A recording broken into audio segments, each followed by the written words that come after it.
हम ये कह रहे जी, वोट मांगने संजीव आया था, 5 साल हो गए संजीव को, अब 5 साल हो जाएंगे पूरे।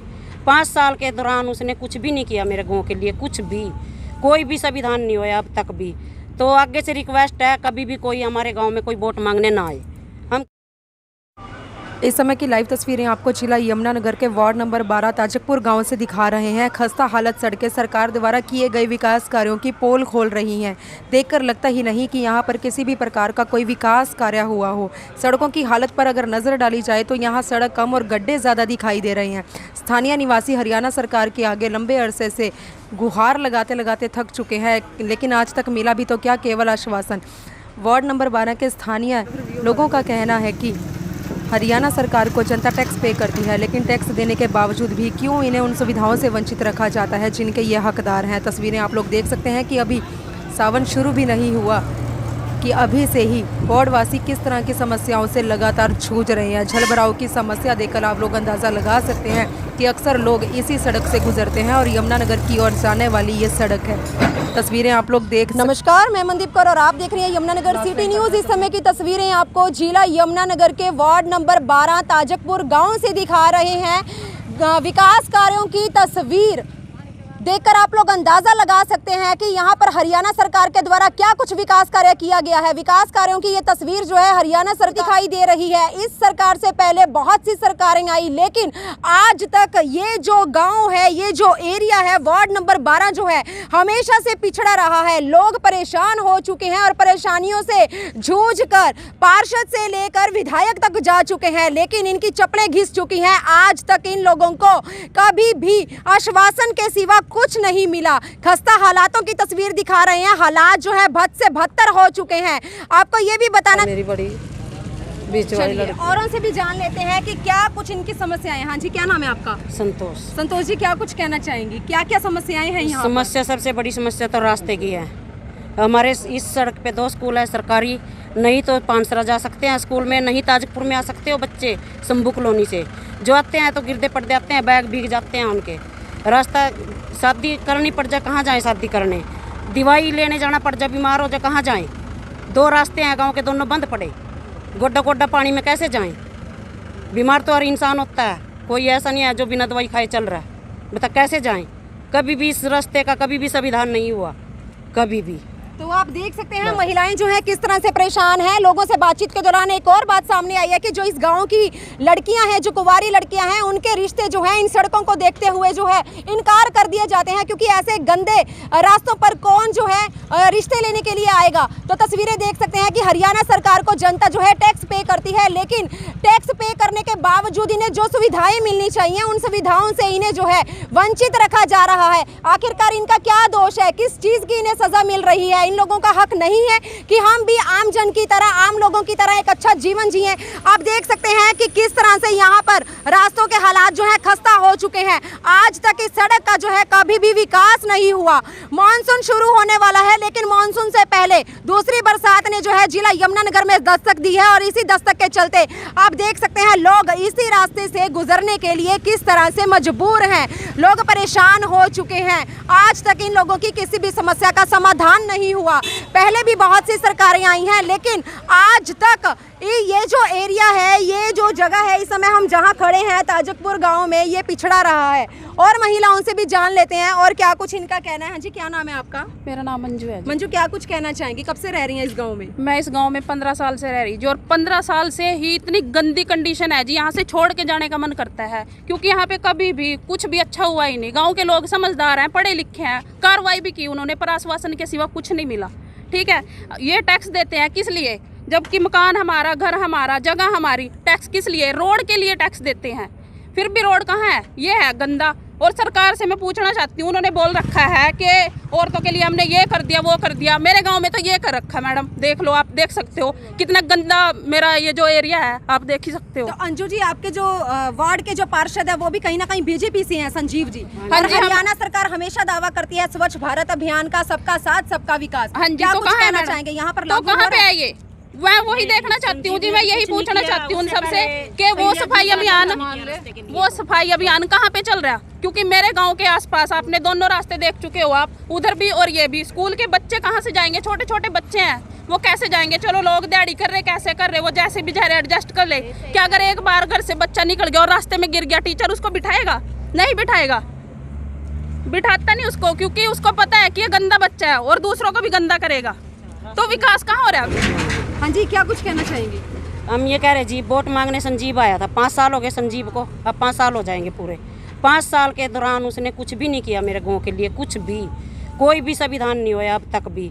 तो आगे से रिक्वेस्ट है, कभी भी कोई हमारे गांव में कोई वोट मांगने ना आए, हम किसी को वोट नहीं देंगे।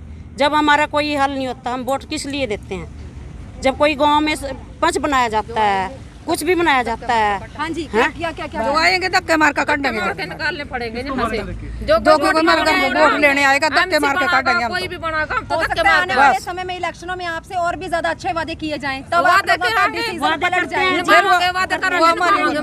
अपने वादे पर खरे उतरेंगे। हम खड़े उतरेंगे, हम खड़े अपने वादे। हाँ जी, एक मिनट बात सुनो। जो कोई वोट मांगने आएगा हम वोट नहीं देंगे, हम कौन वापस करेंगे। फैसला कर लिया जी हमने, जब हमारा कोई संविधान नहीं है जी। पिछले बढ़िया में रास्ता रोक क्या, फैक्ट्री वाले से बोला तो हमारा एमसी तो कोई काम नहीं कर रहा। भाई फैक्ट्री वाले तुम मिल के कोई काम कर लो, आपस में गटका करवा लो, कुछ भी करवा लो, रास्ता साफ हो जाएगा। तो हमारा घनश्याम दास जी आ गए दिल्ली वाली फैक्ट्री में, तो गांव वाले खड़े थे, सारे भाई सब खड़े थे, बहनें माता बहनें सब खड़ी थी। तो उन्होंने रास्ते में बोला, उसने क्या कहा, मेरे को तो मूंद लिया फैक्ट्री में। अब वो बोलता है उस पे जाते हैं, उस पे गए, 2 बारी गए, 4 बारी गए। अब क्या कहता है वो ताजपुर वाले, मेरे से माफी मांगो जब मैं संविधान करूंगा, और नहीं मैं नहीं करूंगा। ये बात कौन बोलता है? ये घनश्याम दास जी अपना। घनश्याम दास जी ने आप हाँ लोगों को जी। माफी मांगने के लिए बोला? माफी मांगो सारे ताजपुर वाले, जब मैं ये काम करूंगा, नहीं करूंगा नहीं, अच्छा, चाहे डूब के मर जाओ, इस बात चाहे को कुछ लेकर भी। माफी मांगने के लिए बोला? वो जैसे फैक्ट्री में बुलाया था रास्ता दिखाने के लिए, तो गाँव वाले इकट्ठे हो रहे थे, तो उसने तो फैक्ट्री में ही बढ़ना था अपना टैक्स लेने के लिए या पैसा लेने के लिए, जो भी लिया होगा हमें कुछ नहीं पता, अंधी बात है, फैक्ट्री में बढ़ाओ। तो उसने सबसे बोला का ताजपुर वालों में रोक क्या किसी ने नहीं, सिर्फ ये दिखाना था भी रास्ता देखो आके।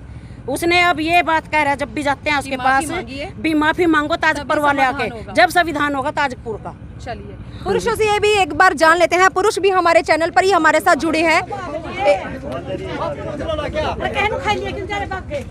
है आमजन, जो गांव के लोग हैं, वार्ड वासी हैं, वो इस सड़क से किस तरह से गुजरते होंगे, क्योंकि यहाँ पर आप लोग तस्वीर देख सकते हैं कि गारा इस समय पूरी की पूरी सड़क के ऊपर कितने किलोमीटर तक जो है गारा ही गारा यहाँ पर दिखाई दे रहा है।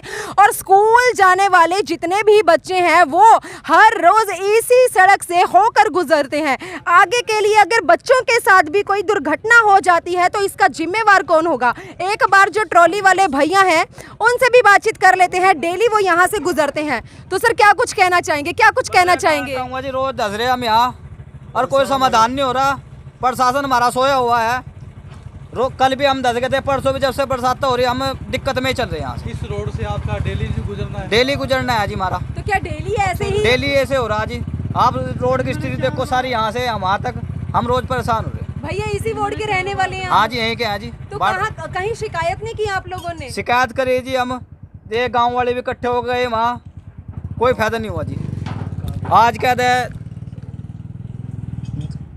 कल कह दें अगवाई करेंगे, फिर कह दें बस फिर सो जाए प्रशासन। रोड से प्रतिदिन रोजाना गुजरते? हाँ, रोजाना गुजरते हैं। तो हर वक्त ऐसी समस्या का? हाँ जी, ऐसे रोज, हर रोज। ट्रैक्टर कैसे निकालेंगे? अभी तो फर्स्ट अजी क्रेन आवेगी, क्रेन काट देगी जी। डेली क्रेन आती है? हाँ जी, 1500 रुपये। तो ये जो गांव के सरपंच हैं, ये जो पार्षद है संजीव जी, इनका क्या कुछ कहना है? इनका भी कहना है जी, अभी अपने फिर फार का बैठ के जी, हाँ कोई समाधान नहीं होता जी, प्रशासन कहीं नहीं है जी। हाँ, हम तो रोज दुखी हो गए जी। सुबह के पड़ रहे जी, हाँ 9 बजे की 10 रही ट्रॉली। 9 बजे की? हाँ जी, सुबह 9 बजे की। अरे देखिए, मैं जब से मेयर बना हूँ, वार्ड नंबर 12 के अंदर हमने लगभग 19 करोड़ रुपए के विकास कार्य कराने का काम किया है, जिनके अंदर सीवर और पानी की लाइनें नहीं हैं, वो अलग से हैं। और वार्ड नंबर 9 के अंदर जितने हमारे गांव आते हैं या जितनी कॉलोनीज आती हैं, ना वह सीवरेज था ना पानी की लाइनें थी। जब हमने सीवर और पानी की लाइनें डाली, निश्चित रूप से सड़कें ब्रेक होंगी। जब सड़कें ब्रेक होंगी और सड़कें जब रिपेयर ना हो और बरसात आ जाए तो निश्चित रूप से सड़कें धंसेंगी। जब सड़कें धंसेंगी तो वहाँ के नागरिकों को कहीं ना कहीं असुविधा का सामना करना पड़ता है। उस व्यवस्था को भी हम बहुत जल्द सुधारने का काम कर रहे हैं और हम चारों तरफ, खाली वार्ड नंबर 12 की बात नहीं है, हमारे 22 के 22 वार्डों में समान विकास करने का काम कर रहे हैं। जहाँ तक हमारे आउटस्कर्ट्स का जो एरिया था उसमें बहुत से काम होने वाले थे सीवरेज के और वाटर सप्लाई की लाइनों के। जब हमने डालने का काम किया और वो 20-20 फीट डीप जब हम गए, निश्चित रूप से में सड़कें पटी, कहीं मेन होल बने, वो सारा का सारा दिक्कत का सामना हमारे जनमानस को करना पड़ रहा है। लेकिन ये काम सारा का सारा उनकी अपनी सुविधा के लिए हम कर रहे हैं। ये थोड़ी सी दिन की कठिनाई की बात है, उसको आप लगेगा। अगर आप मैं 12 नंबर वार्ड की बात करूं, जो बाडी माजरे वाली मेन रोड है, 80 लाख रुपए हमने उसके बेंडर को दे दिए हैं। उसका टेंडर जल्दी लगने वाला, रोल आउट हो जाएगा तो वो रोड भी इतनी बेहतरीन बन जाएगी। वहीं से ताजकपुर जाते हैं, वहीं से गदौली माजरे की तरफ से जाते हैं, वहीं से शंभू कॉलोनी में जाते हैं, वहीं से पानसर की तरफ जाते हैं। और ऐसे ही हम बाडी माजरा के साथ लगती हुई जितनी हमारी कॉलोनीज़ हैं, चाहे रूपनगर है, तीर्थ नगर है, वहाँ इतना बढ़िया इंटरलॉकिंग टाइल, स्टोन वाटर का 2.5 करोड़ का काम चल रहा है। निश्चित रूप से आने वाले समय में वार्ड नंबर 12 हो, वार्ड नंबर 13 हो, वार्ड नंबर कोई भी हो, सबका काम विद इन ईयर हम, आप देखना 1 साल के बाद हम कोई गली छोड़ने वाले नहीं। तो सर, वार्डवासियों का कहना है कि हम जो है सरकार को टैक्स पे करते हैं, बावजूद इसके हमें उन सुविधाओं से वंचित रखा जा रहा है जिन सुविधाओं के हम हकदार हैं। तो एक अच्छा जीवन जीने का सपना वो लोग देख रहे हैं। क्या लगता है सर, आपकी ओर से आने वाले समय में क्या कुछ प्रयास रहेगा और कितनी जल्दी रहेगा? देखिए, वो ठीक कह रहे हैं, टैक्स तो दे रहे हैं। अगर वो टैक्स नहीं देते तो सड़कें कहाँ से बनती? मैं तो अपने भाषण में भी कहता हूँ, लोगों में भी कहता हूँ कि ये पैसा जनता के द्वारा दिया हुआ पैसा है, हम केवल उसकी व्यवस्था कर रहे हैं। उन्हीं का पैसा है, जनता जनार्दन का पैसा है, उन्हीं की गलियों में लग रहा है, उनकी सड़कों में लग रहा है, उन्हीं के पानी पीने में लग रहा है, सीवरेज में लग रहा है, कहीं पार्क बन रहा है, सब उन्हीं के लिए लग रहा है। उनका पैसा उन्हीं के लिए लगा रहे हैं। लेकिन व्यवस्था में थोड़ा बहुत अमूल चूल परिवर्तन करने भी पड़ते हैं और अब मौसम ख़राब होने की वजह से सबको दिक्कत का सामना करना पड़ रहा है। तो सर, जो जनता है वहाँ की वार्ड नंबर 12 का, उनका कहना है कि जो यहाँ फैक्ट्री है, फैक्ट्री वालों का पानी भी कहीं ना कहीं सड़क के ऊपर आता है, जिसका हमें सामना करना पड़ता है। और कल भी वहाँ पर गए तो वहाँ पर कम से कम 3-3 फुट पानी था, उसके लिए क्या कहेंगे आप? मेरे संज्ञान में कोई ऐसी बात नहीं है। मेरे अगर संज्ञान में कोई ऐसी बात आएगी, वार्डवासी वहाँ से बताएंगे तो हम उसको ठीक करने का काम करेंगे।